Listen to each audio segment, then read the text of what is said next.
Hello hi friends, అందరు బాగున్నారా? ఇక్కడ చూడండి, నేను వ్లాగ్ తీస్తున్నాను.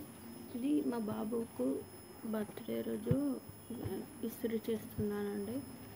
ఇస్త్రీ చేసి వేసాను. మా బాబు బర్త్డే అయితే నేను బయటకు వెళ్ళాను, కేక్ షాప్కి వెళ్ళాను. బయటకు వెళ్ళి కేక్ తీసుకొని వచ్చాను.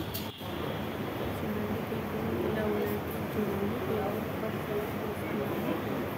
ఈ కూల్ కేక్స్ అవి నార్మల్ కేక్స్ అన్నట్టు సెలెక్ట్ చేసుకొని ఒక కేక్ తీసుకొని బేకర్ నుంచి చూడండి నేను తీసుకువచ్చాను.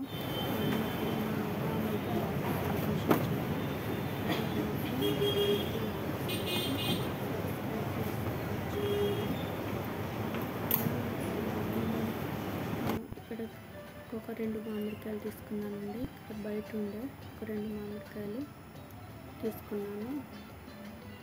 ఇప్పుడు తక్కువ ఉన్నాయి రేటు. మొన్నటిదాకా బాగా చాలా రేటు ఉండి ఇప్పుడు తక్కువ అయినట. ఇవి పచ్చడి చట్నీకి అయితే చాలా బాగుంటాయండి. చూడండి, ఇక్కడ వచ్చేటప్పుడు అండి బాగా చాలా నడుచుకుంటూ వచ్చాము. చాలా ఎండలు ఉన్నాయి. షాప్కి వెళ్ళి వచ్చాము. ఓకే ఫ్రెండ్స్, సపోర్ట్ చేయండి. ఇక్కడ చూడండి, వస్తాయి. పిల్లల్ని తీసుకొని బయటకు వెళ్ళాను. మీరు ఎలా వెళ్ళారో కామెంట్ సెక్షన్ చెప్పండి. హాలిడేస్ ఇచ్చారు. హాలిడేస్ ఇచ్చినాయని మా బాబు నర్సరీ ఉండి ఇప్పుడు ఎల్కేజీ పోవాలంటే మళ్ళీ స్కూల్కి రావాలి, ఎగ్జామ్స్ రాయాలి అంటున్నారు. ఎలానో చూడాలి. మా పిల్లల కోసం అయితే చాలా కష్టపడుతున్నాను నేనైతే. అసలు పిల్లలకి ఎగ్జామ్స్ అయితేనే మనకి ఎగ్జామ్స్ అయినట్టు ఫీల్ కావాలి. ఇక్కడ చూడండి, షాప్కి వెళ్ళాము ఒకరోజు. ఇక్కడ అన్నీ చూస్తున్నాము. అవి బాగుంటుందండి డ్రెస్ కోసం. సపోర్ట్ చేయండి, సబ్స్క్రైబ్ చేయండి. హోల్సేల్ షాప్ అటండి. ఇక్కడ అన్ని రకాలు ఉంటాయట, అమ్ముకోవచ్చట. ఇక్కడ నెక్స్ట్ నేను మా ఇంటికి తీసుకొచ్చిన తర్వాత ఆఫ్టర్నూన్ ఆ కేక్ కట్ చేసాము. సింపుల్గా క్యాండిల్స్ వెలిగించి ఇక్కడ పెట్టాము. మా బాబు అయితే ఒకటే కేక్ అంటే ఇక్కడ వెలిగించాము. హ్యాపీ బర్త్డే సింబల్ పెట్టి వెలిగించి చిన్న చేసాము.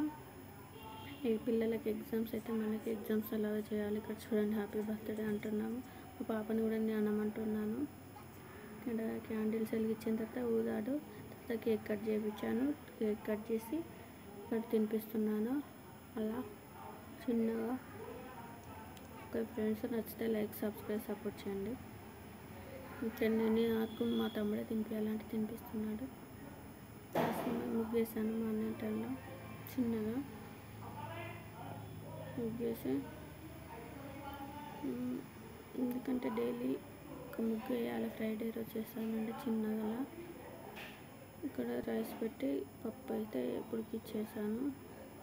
ఎందుకంటే ఈ సమ్మర్లో అసలు కర్రీస్ బాగా వస్తలేవండి. వెజిటేబుల్స్ కూడా వాడిపోతున్నాయి. అందుకే డైలీ ఒక్కరోజు అయితే పప్పు కంపల్సరీ ఉండాలి. పిల్లలు ఉన్న దగ్గర కట్టి పెట్టి చాయ్ పెట్టాను. చూడండి. ఓకే ఫ్రెండ్స్, నచ్చితే లైక్, సబ్స్క్రైబ్, సపోర్ట్ చేయండి ప్లీజ్. ఇక్కడ మార్నింగ్ టైంలో పులిహోర చేశానండి. ఇక్కడ మా ఈవినింగ్ టైంలో మా పాపకు అయితే నేను ఇలా హోంవర్క్ రాపిస్తున్నా, స్టడీ చేపిస్తున్నాను. డైలీ ఇలా పిల్లలు చదివించాలి. చూడండి, ఇక్కడ ఈవీఎస్ సబ్స్క్రైబ్, సపోర్ట్.